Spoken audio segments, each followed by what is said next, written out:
agora, José? Estamos aqui para conversar com um grande companheiro de guerras, um ser humano admirável, um profissional exemplar e um líder de categoria que muito prezo, muito estimo pela dedicação, como ele se impõe, como ele liderança efetiva que o é. Ele carrega o ônus de representar uma categoria no momento, em se tratando de Bahia, um momento extremamente delicado. Eu tenho aqui hoje o privilégio de estar comigo o querido companheiro, grande amigo, apesar de não muito tempo, nós nos conhecemos há cerca de uns 4, 5 anos, mas inevitavelmente, inegavelmente, uma pessoa exemplar. E nesse sentido, eu queria passar a palavra para conversar conosco, o presidente licenciado do Sindicato dos Policiais Penais do Estado da Bahia, grande figura, Reivon Pimentel, candidato a deputado estadual pelo PSB. Boa tarde, companheiro Zé Mário.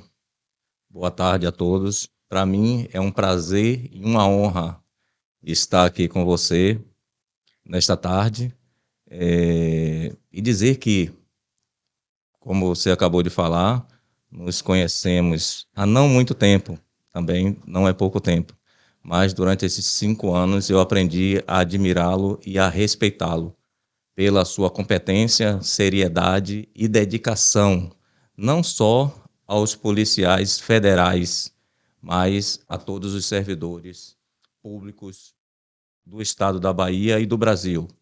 Lembro-me perfeitamente, né, das nossas lutas em São Paulo, na capital federal, especialmente na defesa dos direitos dos servidores públicos quando se tratava da PEC 32, né? Foi aí que nós aprofundamos, né, os nossos laços e, para mim, mais uma vez, é uma honra estar aqui. Estou Beleza. sempre à disposição. Massa. Vamos, Rivo, eu vou fazer algum tipo de ponderação e fique à vontade para você fazer intervenções que você queira, mas é preciso a gente aproveitar quem esteja nos assistindo para entender um pouco a história, porque, por exemplo, podemos ter pessoas que já têm um pouco mais de idade e não acompanharam e não entendem muito bem o que vem a ser policiais penais, mas se recordam fortemente de um termo mais conhecido em termos de cargo dentro da área do sistema penitenciário brasileiro, que é o cargo de agente penitenciário. Eu queria que você falasse um pouco como foi que aconteceu essa mudança, como se deu, fazer um pequeno retrospecto histórico disso, nesse primeiro momento. Eu acho que é importante para dizermos exatamente o âmbito de atuação desse profissional, agora um profissional da área de polícia, o policial penal. Então, Zé, aqui na Bahia, nós já fomos assistente de presídio, Verdade, verdade, verdade. agente, Agora você tocou no lá ponto. atrás, Verdade, verdade, lá né? atrás. Agente de presídio e, a partir de 97, passamos a ser conhecido como agente penitenciário, né? Sem falar pegando só a idade contemporânea, né? Passamos a ser conhecido como agente penitenciário responsável pela segurança das unidades prisionais no estado da Bahia. Em 2000, eu ainda não fazia parte dessa honrosa categoria. Em 2000, um grupo de agentes penitenciários, capitaneado por Fernando Anunciação, que é um agente penitenciário lá do Mato Grosso do Sul, e hoje presidente da Federação Nacional Sindical dos Servidores Penitenciários e Policiais Penais, a nossa gloriosa FENASPEN, com o apoio irrestrito, né, dos policiais penais baianos, que à época estavam à frente do SINSPEB, né, do nosso sindicato, em especial o hoje assessor especial da SEAP, que é a Secretaria de Administração Penitenciária do Estado da Bahia, doutor Luiz Antônio Fonseca, né? Eles sonharam, né, em serem policiais penais. Isso lá nos idos de 2000. Né? Em 2004, eles conseguiram emplacar, né, a PEC 308, PEC 308 de 2004, que tinha como objetivo criar a Polícia Penal no Brasil. E Daí para cá, colocando, no caso, essa PEC, só falar a proposta de emenda constitucional que queria criar a Polícia Penal, no caso, inserindo no texto do artigo 144, é isso? isso, na Constituição Na Constituição Federal, Federal. né, no rol, né, dos operadores de segurança pública. De 2004, né, até 2019, quando foi promulgada a emenda constitucional 104, que foi promulgada no dia 4 de dezembro de Dia de Santa Bárbara. dia de Santa Bárbara, dia de Ançã, e sob as bênçãos delas, porque foram raios, trovões. E foi que ano? Foi em 2019. 2019. Então, Quer dizer, 2004, para se consolidar como texto da emenda constitucional, no caso, inserido na Constituição, 15 anos. 15 anos. E que foram batalha, hein, 15 anos de luta. Desses 15 anos, né, eu ingressei à frente do SINSPEB em 2014. Então, de 2014 até 2019, eu estive à frente da luta, no fronte mesmo, junto com todos os colegas da FENASPEM, né, até que nós conseguíssemos aprovar em 2 turnos e promulgar o que é hoje a Polícia Penal no Brasil. E assim, Zé, é bom deixar claro, e é triste falar, mas hoje a Bahia é o único estado do Brasil que ainda não inseriu em seu texto constitucional a Polícia Penal. É vergonhoso. O mínimo que a gente pode dizer de uma situação dessa é que é uma situação vergonhosa. Eu quero falar sobre isso mais tarde, mas eu quero mostrar um pouco mais aqui, é uma coisa minha em relação a isso aí, porque eu me vejo com bastante características semelhantes à sua. Primeiro que nós estamos em representação de categorias servidores públicos policiais, e no segundo momento, nós estamos agora nos propondo a uma ida ao parlamento com a sua candidatura como deputado estadual e a minha candidatura como deputado federal. Só para fazer um pequeno apanhado disso, me permita, eu me vi compelido, e em algum momento dessa discussão você fez parte, em relação à possibilidade de ingresso no parlamento, seja pelo nível de representatividade, que me entenderam como sendo uma voz positiva nessa direção e que valeria, seja porque também me vi compelido pela covardia. Eu acho que a gente tem de avançar sempre, sobretudo quando você tem decisões, você tem propósitos, você tem ideias, você tem projetos a seguir adiante. Isso me motivou mais do que tudo, inclusive, reitero, como uma decisão mais difícil que tomei da minha vida. Muito mais difícil do que uma escolha profissional, muito mais difícil de qualquer outra escolha. Talvez essa tenha sido a decisão mais difícil da minha vida, de uma forma muito intensa. Eu percebi isso. Depois de muito matutar, noites insônias, imaginando causa, consequência, impacto na família, impacto na minha vida pessoal, impacto em privacidade, impacto perante toda a família, não só a família, no caso, dentro de nossas casas, com esposa, com filhos, não, mas no âmbito geral, o incômodo ou as consequências disso. Depois de muito meditar sobre isso e ainda cheio de reservas e resistência contra isso, me joguei.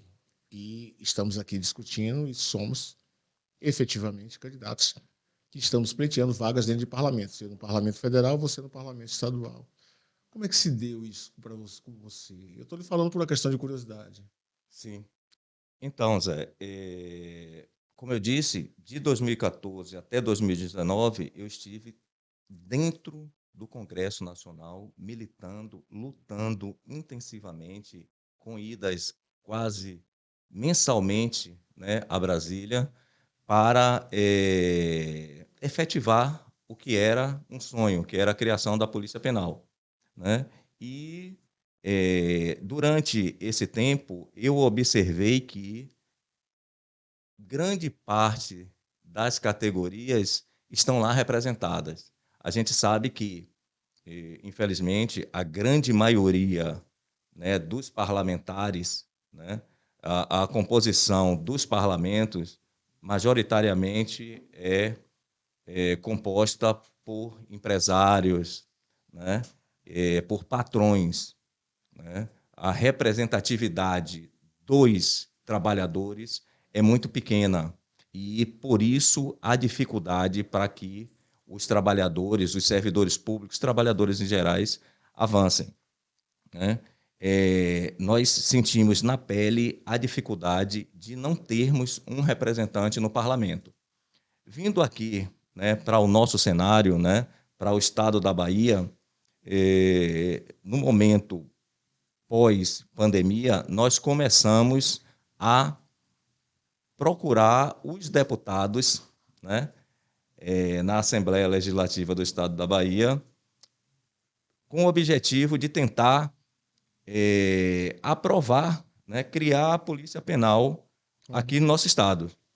E, mais uma vez, eu percebi que lá estavam representantes de diversas categorias, majoritariamente de empresários, mas que não tínhamos representação efetiva dos trabalhadores.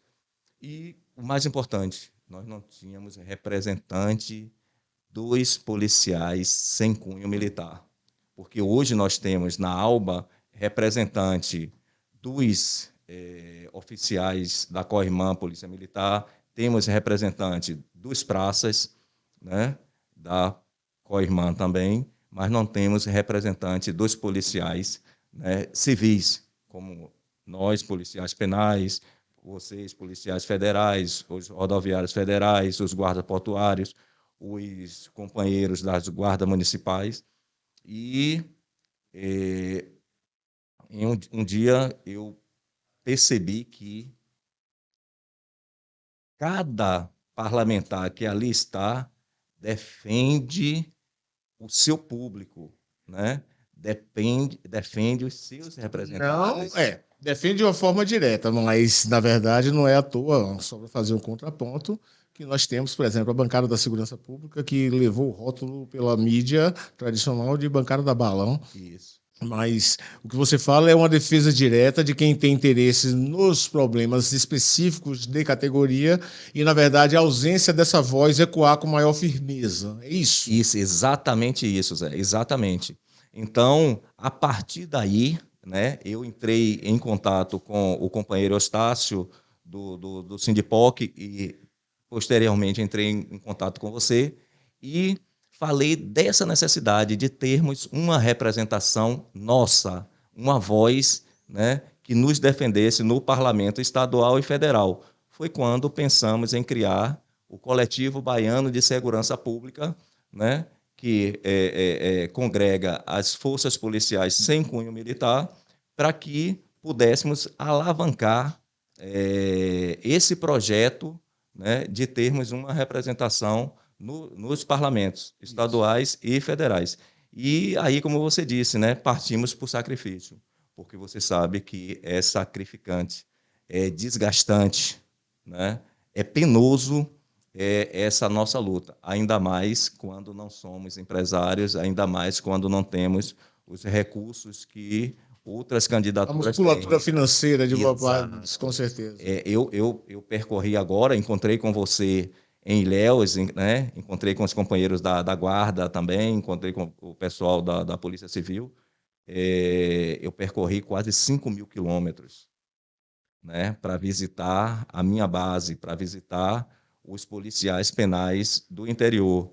E isso é desgastante, você tem que abandonar a família por um tempo, né? Você tem que esquecer projetos outros para focar nesse projeto. Mas eu não me arrependo e, já que nós apresentamos nosso nome, vamos para a guerra, vamos para a luta e seremos vitoriosos.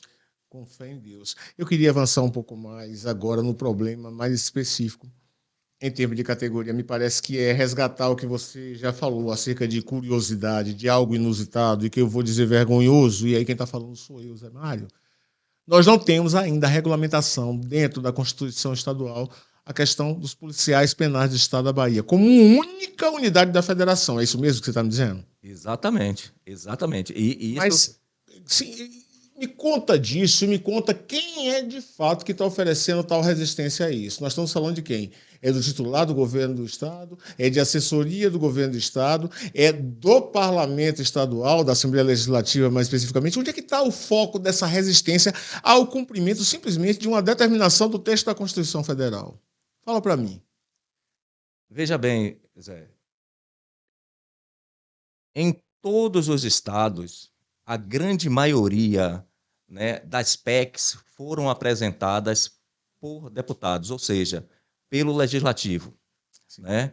Aqui na Bahia, nós buscamos, né, vários deputados e tivemos o prazer de sermos recepcionados por uma deputada da base do governo, né, a deputada Maria Del Carme, que protocolou a PEC 160, né, que tinha a finalidade A PEC, exclusiva. Proposta de Emenda Constitucional Estadual de número 160 de 2020, que tinha um único objetivo: criar a Polícia Penal no estado da Bahia. Não era regulamentar, né? Porque era apenas ficar instituída. Instituir. Nós pensávamos que teríamos problemas, teríamos embates fervorosos no momento da regulamentação, né? Porque a gente sabe que tem interesses conflitantes. Mas para nossa surpresa, o nosso problema se deu na instituição. Pronto. A deputada protocolou, tivemos as assinaturas mais do que suficientes, que nós precisávamos de 21 assinaturas, tivemos 28 ou 29, só que a proposta de emenda constitucional 160, a PEC 160 de 2020, travou na CCJ, e o presidente da CCJ à época nos disse que, isso que é vergonhoso para o parlamento, é por isso que nós precisamos chegar no parlamento e fazer a diferença. Excelente. É vergonhoso. Isso que eu estou adorando. Tá sendo vergonhoso. É vergonhoso. O presidente da CCJ, um parlamentar com mais de 20 anos de vida pública, me disse: Reivon, aqui nessa casa só se vota o que o governador quer. E o governador não quer a Polícia Penal na Bahia. E aí eu me desesperei e disse: deputado, o que está em discussão não é o querer do governador, é a obrigação de fazer, né? Por conta disso, nós buscamos o líder do governo, que em uma reunião na Serim nos disse que não havia... Secretaria de Infraestrutura? Secretaria de Relações Institucionais do Estado da Bahia. Sim. Né? Em uma reunião que eu fui levado até pelo companheiro Eustácio do Sindipoc, o qual eu agradeço, né? Assim como eu agradeço a você e a todos os membros do Coletivo Baiano de Segurança Pública, esse apoio, né, à nossa categoria. Fui levado por Eustácio e lá ouvi do líder do governo o seguinte: Reivon, não há nenhum problema com a PEC 160. O único problema é que a PEC 160 traz em seu bojo um vício de iniciativa. Eu disse: essa observação do senhor é totalmente descabida. Não há vício de iniciativa, uma vez que a Polícia Penal não vai onerar o Estado, não vai trazer impacto financeiro. Ela visa única exclusivamente fazer a transformação da nomenclatura. Os agentes penitenciários serão transformados em policiais penais. Como, ademais, já acontece para Brasil fora. Brasil inteiro, que todos os estados criaram e regulamentaram. Só a Bahia que ainda não criou. Aí ele disse: olha, vamos conversar com a propositora da PEC para que ela retire a PEC e transforme em uma indicação de projeto. Assim foi feito. A deputada Maria Del Carme retirou humildemente e nos disse: Reivon, eu não sou vaidosa, não quero os louros para mim. O que eu quero é que seja criada a Polícia Penal no estado da Bahia. Eu vou retirar e transformar em indicação de projeto. Assim o fez. A indicação de projeto está na mão do governador e eu não ouvi, mas ouvi de vários interlocutores, inclusive de um ex-secretário da Secretaria de Administração Penitenciária do Estado da Bahia, que o chefe de gabinete do governador, ou melhor, o secretário da Casa Civil, né, doutor Carlos Melo, falou para ele que não queria outra polícia na Bahia, como se estivéssemos discutindo o querer de A, de B ou de C.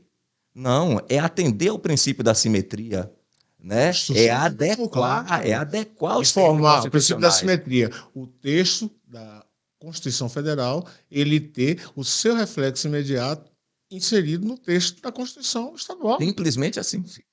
Simples assim. E aí ele não quer. Ele não É quer. como quem veste uma camisa. Eu vou botar uma camisa, eu quero essa, eu não quero aquela. É isso. Isso, exatamente. A coisa tá nessa base Nesse aí. nível de argumento cínico, nesse- do ponto de vista raso. político. Raso, cínico, Raso. covarde e ignorante, diga-se de Isso. passagem.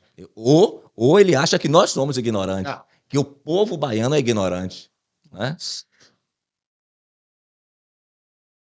diante dessa situação, Reivon, como é que anda as tratativas ou se não existe mais nada? Ou seja, a partir desse momento em que alguém diz que não quero mais uma polícia na Bahia, porque eu não quero, ou eu digo eu não quero e acabou, tipo o menininho birrento, eu não quero, sim. E aí, a partir desse momento, como é que fica a situação? É assim, eu aprendi muito durante esses meus 2 mandatos, estou no 3º mandato, né? Agora licenciado do Sindicato de Servidores da Polícia Penal do Estado da Bahia. Eu aprendi muito, né? Eu aprendi sobre limites, aprendi sobre respeito e aprendi que tem momento para avançar e momento para recuar, né? Então, nós buscamos de todas as formas que a Polícia Penal fosse aprovada, fosse inserida na Constituição do Estado de forma negocial, como aconteceu na maioria dos estados, né? Tratando com o parlamento, tratando com o executivo, né? Mas diante desse posicionamento, como você falou, né, de menino birrento, Buchudo. do interior. do secretário da Casa Civil, não nos restou outra alternativa senão ingressarmos com ações judiciais. Judicializaram uma questão eminentemente rápida, Rápida. se alimentar. Nossa. E assim, eu se fosse chefe da Casa Civil, eu se fosse chefe do Executivo baiano, não compraria esse desgaste. Não, desgaste totalmente desnecessário. E ainda mais em um ano eleitoral, né? E olhe que nós buscamos separar as coisas, né? Ponderar a cada iniciativa que nós tomamos, né? Porque assim, nós temos responsabilidade, sabemos da nossa responsabilidade para com a sociedade baiana. Então, uma vez que não houve acordo, uma vez que não houve boa vontade política por parte do Executivo baiano e houve omissão e covardia do parlamento, porque foi covardia, o parlamento foi covarde, né, ao se submeter, né, aos desmandos do governador.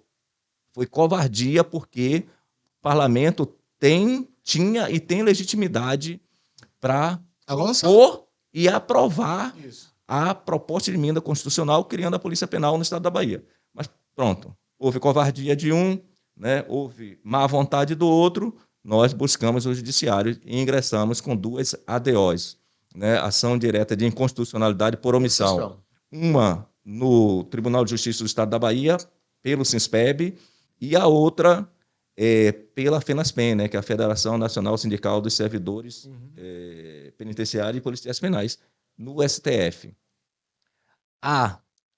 Que ingressamos aqui no TJ Bahia, tem como relatora a desembargadora Dinalva Pimentel, e ela já proferiu um despacho, né, ordenando que o Estado da Bahia se pronuncie no prazo de 10 dias.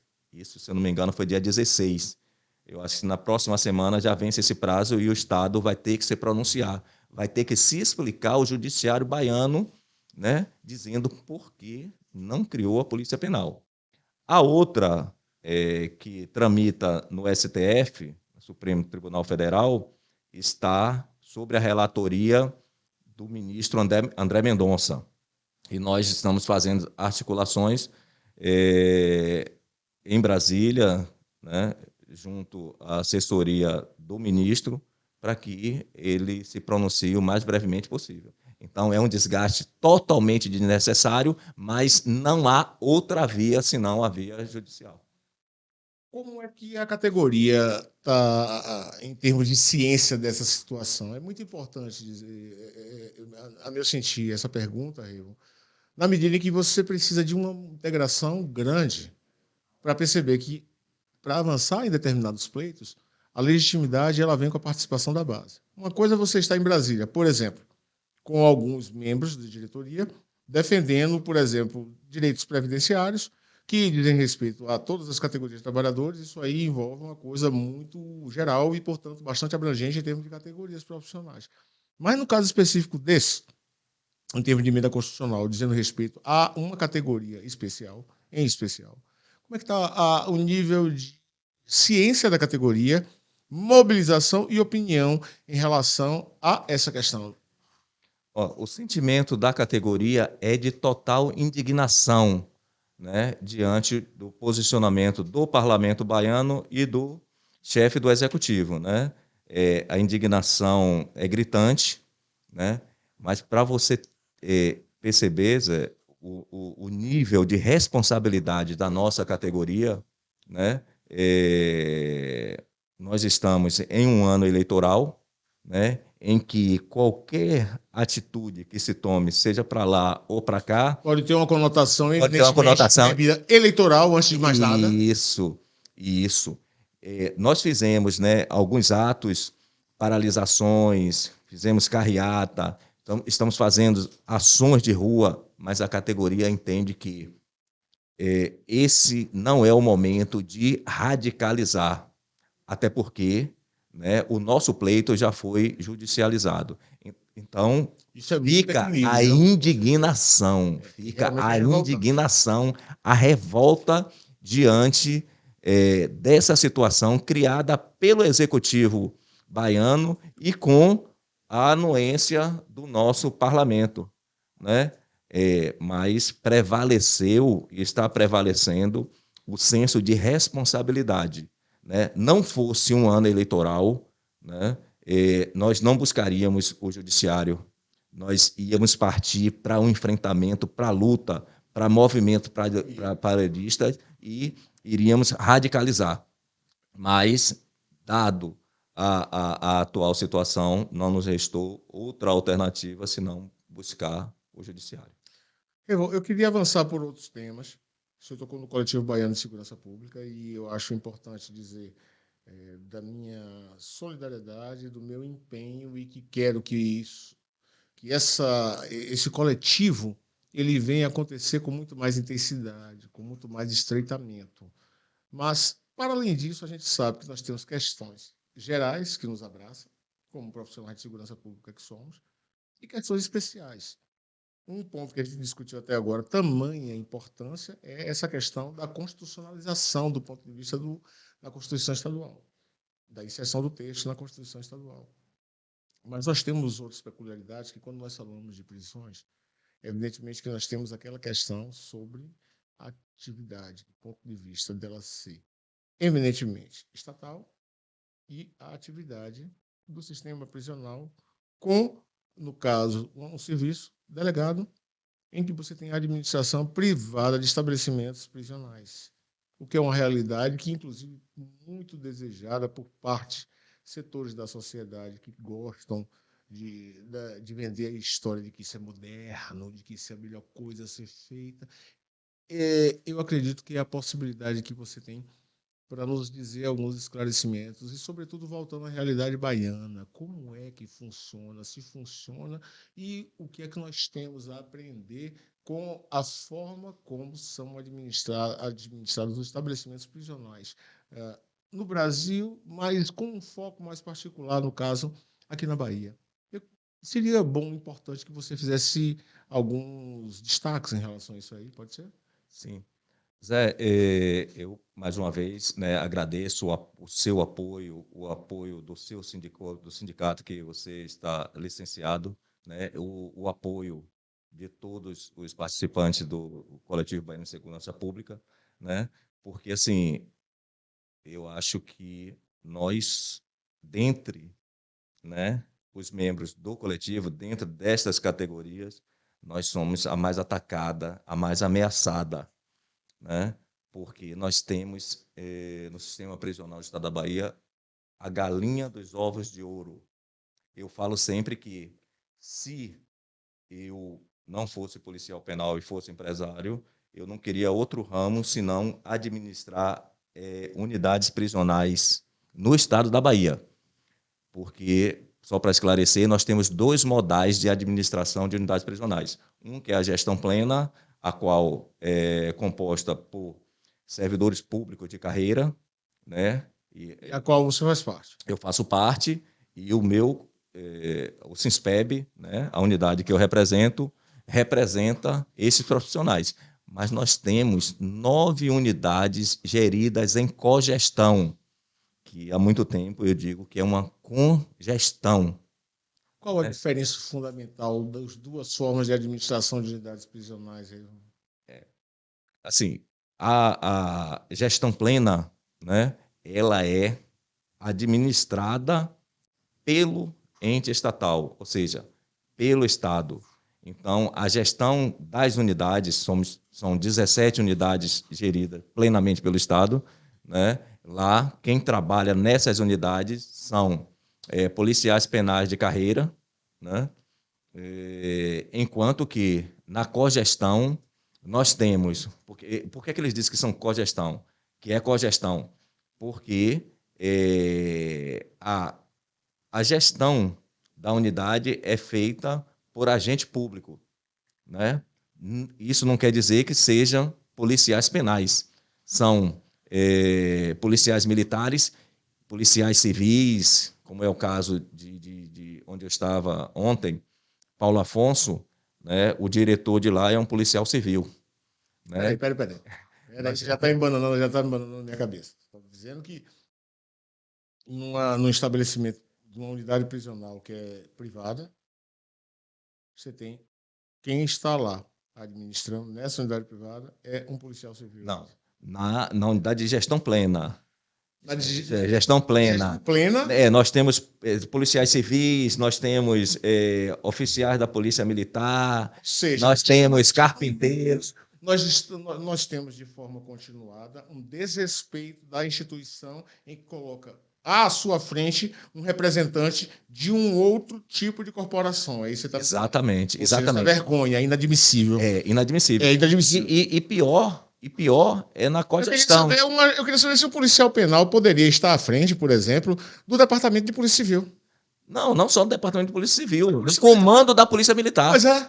Do comando da Polícia Militar. Que absurdo. Porque quase 2 décadas que a nossa secretaria, a SEAP, ela é gerida... Ela é um puxadinho para determinados elementos ou da reserva, mas de outra corporação, que fica administrando, ganhando o seu... E assim, nada contra os colegas da Coirmã. Não tem... O nosso problema são parceiros, são irmãos... Cada um no seu quadrado. Cada qual no seu quadrado. O nosso problema é com esse grupelho, é um grupelho de oficiais de alta patente da Polícia Militar que se apossou da nossa secretaria e lá ficaram por 20 anos, recebendo 2 contra-cheques, 2 salários. Isso é absurdo. Trabalhava por meio e recebia por 2. Eram 2 contra-cheques mesmo. Né? Agora, com essa entrega, que é uma entrega, né? Uma barganha que fizeram aí, que entregaram ao MDB, né? Esse grupo, né? Que era de ultradireita, em uma secretaria, em um governo de esquerda, esse grupo que era de ultradireita foi afastado. Né? Mas quem assumiu no lugar desses oficiais, desse grupelho aí, são outros alienígenas. São alienígenas. Ou seja, com respeito à corporação, com respeito à Polícia Civil, é preciso deixar bem claro.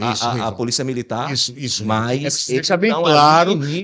Deixar bem claro E não estamos aqui considerando ofensiva a existência deles. Não. Nós estamos considerando como algo que é inadmissível nós termos uma corporação da área de segurança pública tendo como representação máxima alguém de uma outra corporação. É esse o motivo de colocarmos exatamente essa questão dentro do seu lugar. Ou seja, ninguém concorda com isso e nenhum lugar prospera esse tipo de protocolo, que fica parecendo que são os amigos do rei que podem estar em determinado lugar e de uma forma invasiva. Nós sabemos que as corporações, o nome não é à toa, ela precisa que esteja com elementos da corporação. Não é cabível, não é aceitável, não é razoável termos alguém de uma corporação sendo titular de uma pasta simplesmente de uma outra corporação. Ninguém aceita isso tranquilamente, isso não é procedente, isso não é razoável, e a indignação nesse sentido, falo com tranquilidade, porque eu não aceito esse tipo de coisa de maneira alguma. Acho completamente louco acreditar numa situação dessa. E só para dar um exemplo de realidade vivida, por todos nós da sociedade baiana, a Guarda Municipal, até pouco tempo atrás, também tinha esse puxadinho. Sim. Normalmente por oficiais da reserva, sim, que ocupavam postos de comando dentro da estrutura da Guarda Municipal.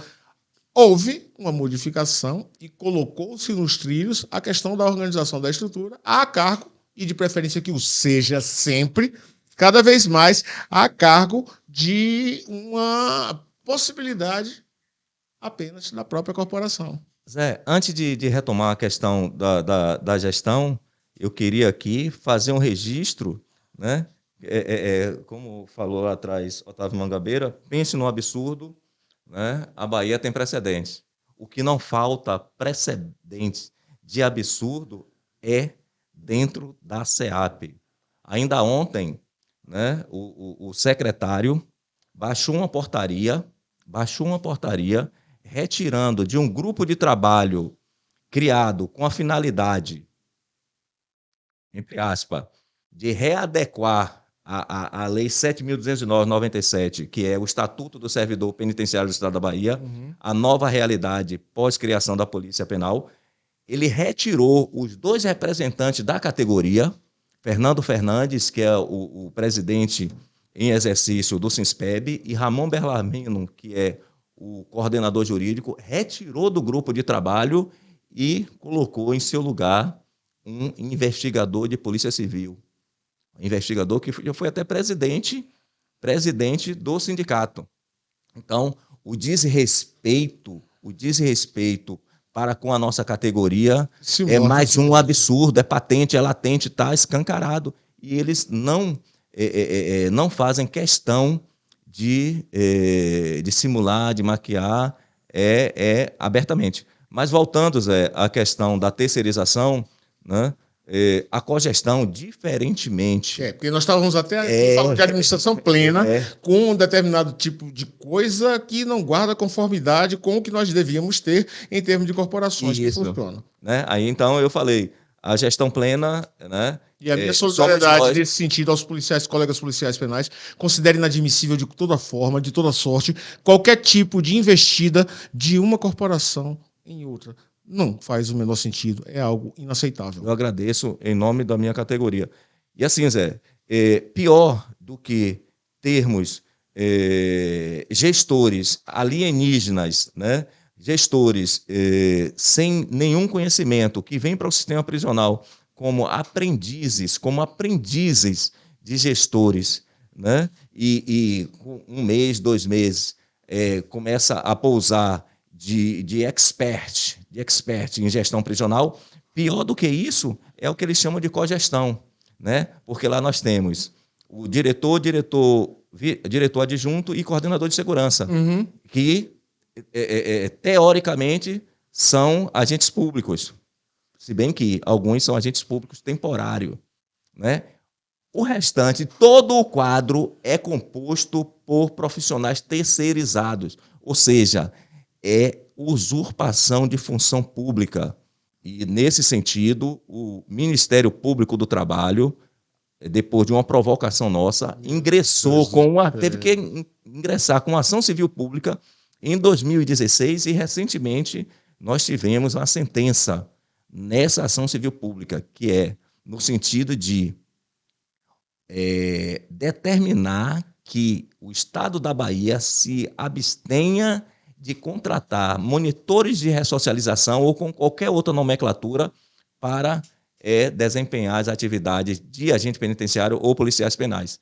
Porque hoje, em 9 unidades prisionais na Bahia, quem exerce a função de policial penal são monitores de ressocializações sem nenhuma capacitação, sem nenhuma qualificação, né, técnica, profissional, ou seja, são nada mais, nada menos do que apadrinhados, são afiliados políticos de A, B, C ou D, porque assim, é loteado. A nossa secretaria, a sede, né, ela é loteada. A ressocialização, a superintendência de ressocialização está com um determinado membro de um partido, a superintendência de gestão prisional está com outro membro de outro partido, a chefia de gabinete, e assim vai. E no interior, tipo, Valença, que você conhece bem, né? Tem familiares lá. Isso. A unidade de Valença, todos os cargos lá, a unidade prisional de lá, todos os cargos é de um determinado político. Serrinha, de outro político. Juazeiro, que você conhece bem também. Os cargos, todos os cargos são de um político da região. Então, é assim que funciona a nossa SEAP. E é bom deixar claro, Zé, é bom deixar claro que cogestão é diferente de PPP. Eu falo sempre assim, porque na PPP, o privado, ele constrói, ele aparelha e depois, tipo, cobra do Estado. Do Estado, né? Ele vai ter um determinado de garantia de rendimento em função daquilo. Isso, X anos. Exatamente, por um determinado período de tempo. Isso. Aqui na Bahia, a cogestão não.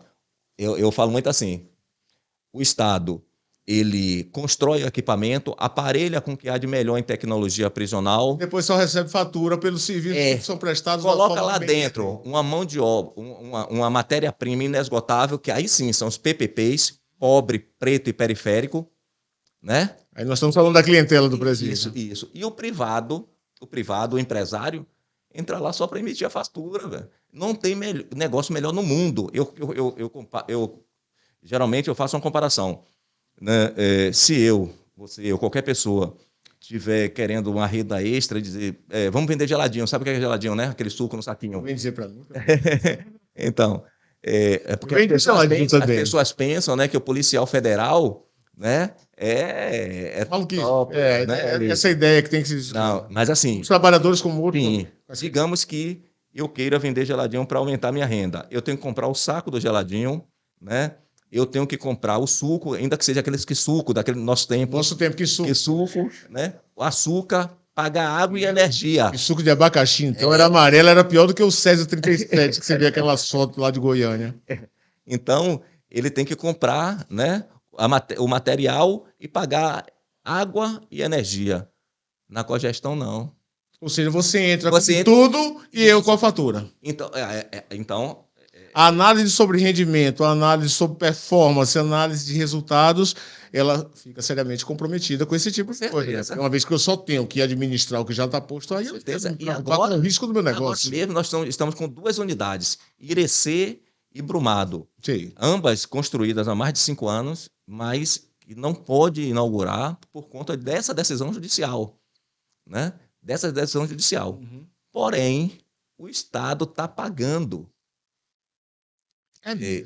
Está pagando. Recentemente pagou R$2 milhões a um consórcio, eu acho, o consórcio que ganhou a licitação. E agora pagou mais R$1 milhão com as unidades fechadas. Com as unidades fechadas.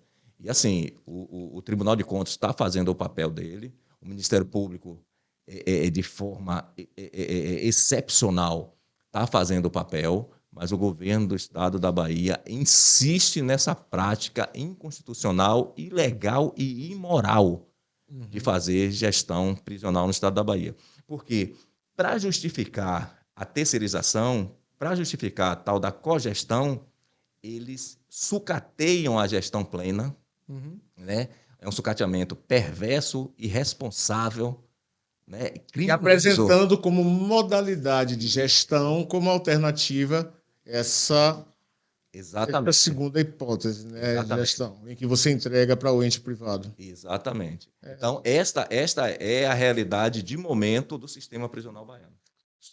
Eu queria mudar um pouco do enfoque, você foi extremamente didático, incisivo, a demonstrar essa questão de gerência das unidades prisionais. Eu queria voltar um pouco para a clientela do sistema prisional, com um pouquinho mais de intensidade, falar de um dos. Você tocou no aspecto aí acerca de quem é preferencialmente eles. Eu não queria mexer muito nesse aspecto, não porque não o entenda, mas é porque eu acredito que isso aí já está bastante corriqueiro em relação às análises que falam dos ingressantes, dos entrantes dentro do sistema prisional, como clientela preferencial. Eu queria colocar um outro aspecto desse aspecto aí, que é a questão da superlotação, que é a questão de como é que temos dentro dos presídios baianos a questão da tua população, a população carcerária, como é que estamos do ponto de vista do encarceramento, do ponto de vista da necessidade, do ponto de vista do sistema, está maior ou está menor em termos de possibilidade de explosão, do ponto de vista demográfico mesmo, de entrantes e, no caso, de internos. Zé, você quer a realidade Não, ou quer o país de Alice não.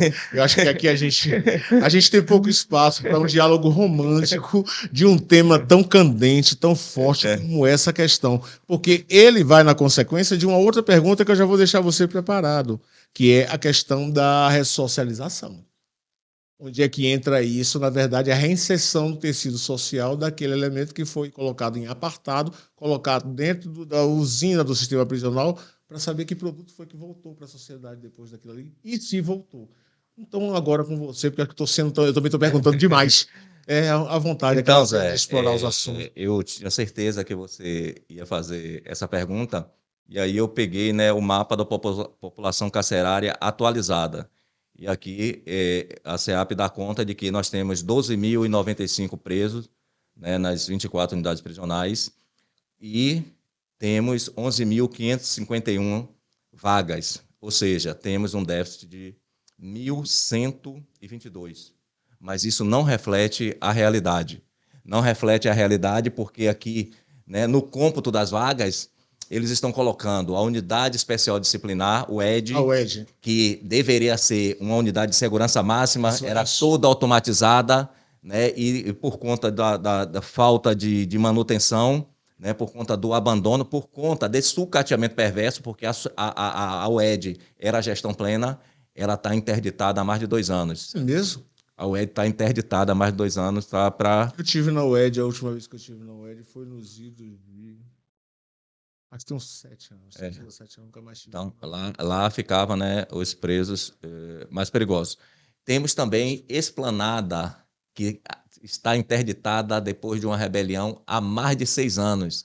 E eles contabilizam todas essas vagas. Sem falar nas... Ou seja, são vagas inoperantes, que as inoperantes, vagas são inoperantes. Não tem condições de funcionar. Não está funcionando, porque não tem condições de colocar preso, não tem segurança para colocar preso. É uma vaga ociosa, ela não existe. Fora essas 2 unidades, nós temos em Ilhéus 2 módulos que estão interditados por falta de condições de segurança. Temos um módulo em Paulo Afonso, só para citar alguns. Sim. Né? Fora as celas que nós temos no Presídio Salvador, na penitenciária Lemos Brito. Então, se nós formos pegar a realidade do sistema prisional, né, nós temos um déficit de quase 5.000 vagas. De quase 5.000 vagas. E as que nós temos, que estão sendo operacionalizadas, estão porque não tem outro jeito. Porque nós temos celas no Presídio de Salvador que a gente só consegue fechar, o policial penal só consegue fechar com a ajuda do preso. Meu Deus. Né? E assim, está dessa forma porque a Bahia é um dos estados que menos prende no Brasil. Mas é bom deixar claro que prende muito mal. Né? Aí quando você falou dos entrantes... justamente. Aquela parcela da sociedade, né, que preferencialmente estão ali. Né? São pessoas... geralmente analfabeta ou semi-analfabeta, pretas, pretas, Negros ou pardos. né? Preta. E se não for preta, pode ser branco, dos olhos azuis, ariano, Pobre. morou, pobre. Morou na periferia, encontrou na periferia, preso. Então, nós estamos com as unidades, além de sucateadas, né, superlotadas e com uma população iminentemente periférica, pobre e preta. Pessoas que não têm condições de arcar com o custo de um advogado e, por isso, são esquecidos lá. Uma de nossas secretárias, né, doutora Marília Morici, há um tempo atrás, professora da Universidade Federal da Bahia. há um tempo atrás, ela disse que as unidades prisionais baianas eram as universidades do crime. E ela está certíssima. Ela está certíssima. Você conhece bem, Zé, como é que se faz triagem de preso. A triagem de preso aqui na Bahia se faz por bairro. Você mora em que bairro? Eu moro na Boa Vista, São Caetano, de onde eu venho. Né? Então você é de tal facção. Eu moro no Alto das Pombas, então é facção Y. Né? E aí, se você não for de facção nenhuma, você vai ter que se faccionar para sobreviver ali dentro. Né? No mundo cão.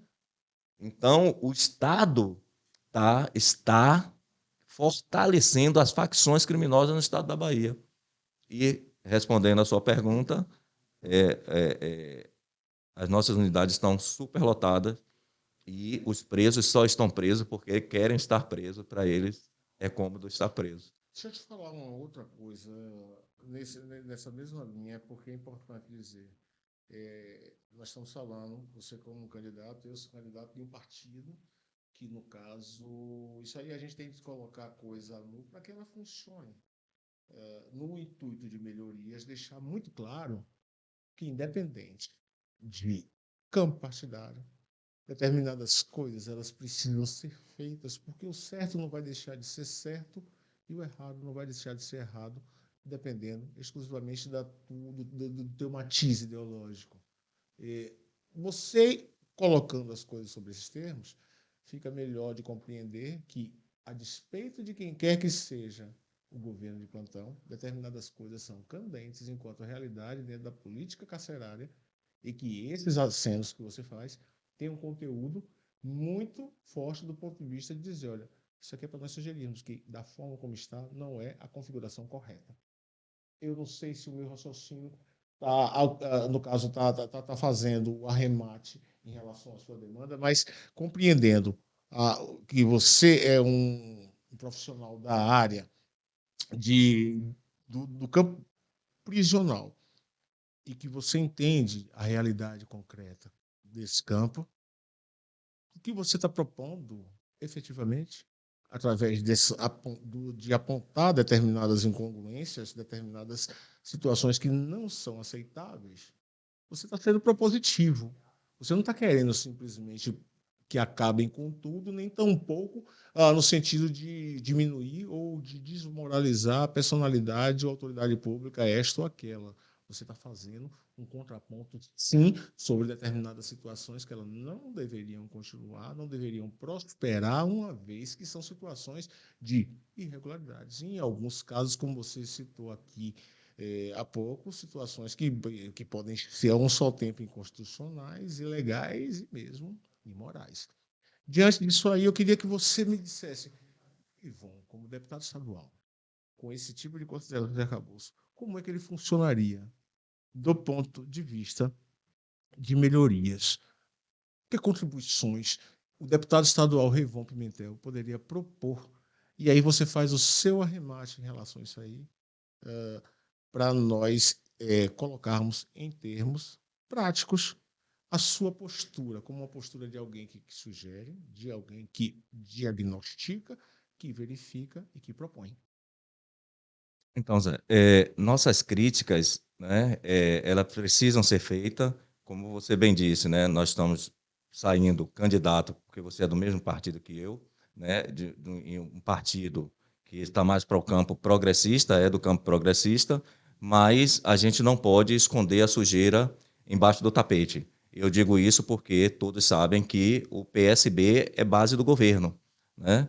E o que é que nós pretendemos enquanto deputado e enquanto filiado desse partido? Primeiro, enquanto filiado desse partido, trazer o debate da segurança pública para dentro do partido, né? Fazer esse debate, trazer propostas, né? E rediscutir a segurança pública, né? E eu, enquanto deputado estadual, né, a minha proposta será sempre defesa incondicional do servidor público. Aí as pessoas falam, pô, você vai defender só o servidor público? Não, nós precisamos defender o servidor público para que o servidor público valorizado preste um serviço público de qualidade para a população.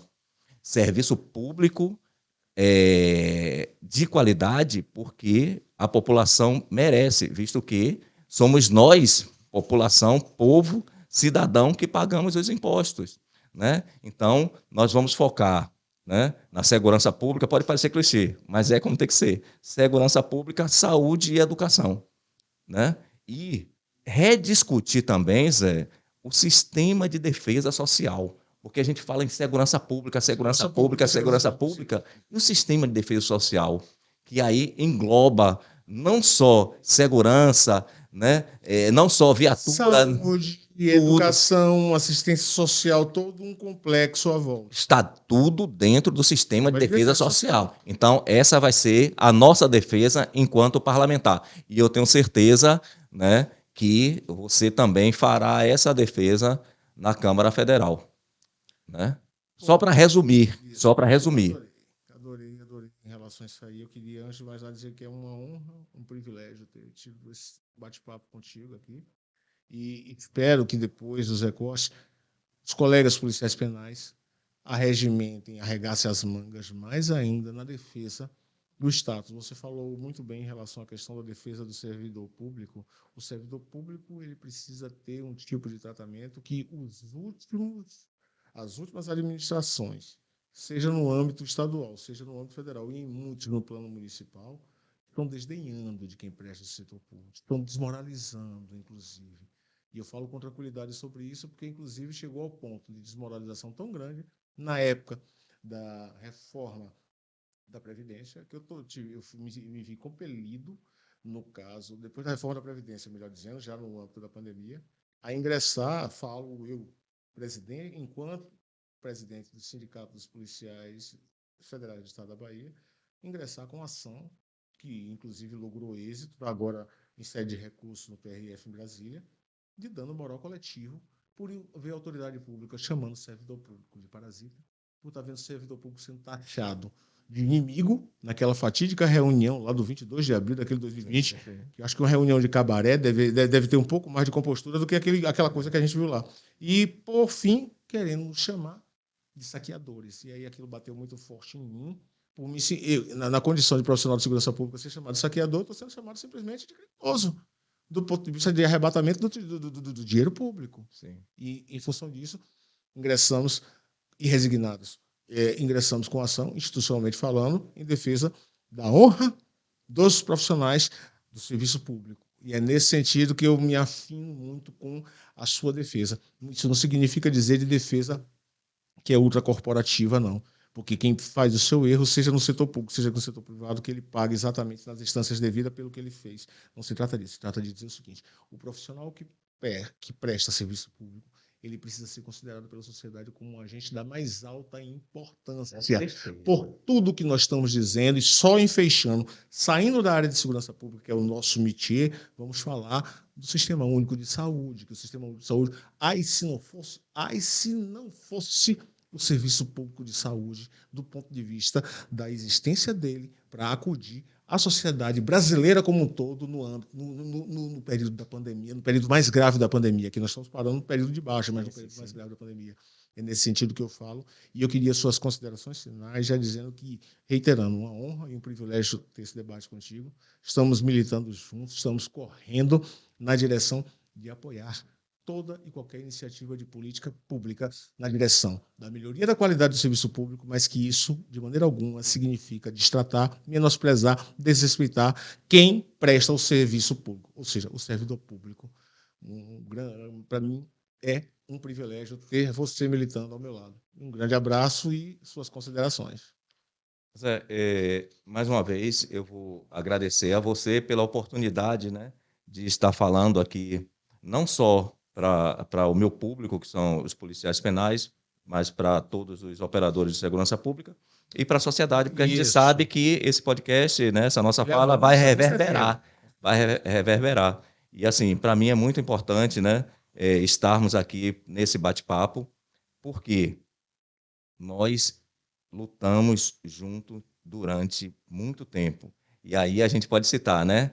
Reforma trabalhista, reforma previdenciária, PEC 32, e nesse aspecto, eu digo uma coisa, você falou do SUS agora, não fosse a atuação, né, do movimento sindical, talvez essa pandemia que matou 700 mil tivesse matado 1.400.000, 1.500.000 ou 2 milhões.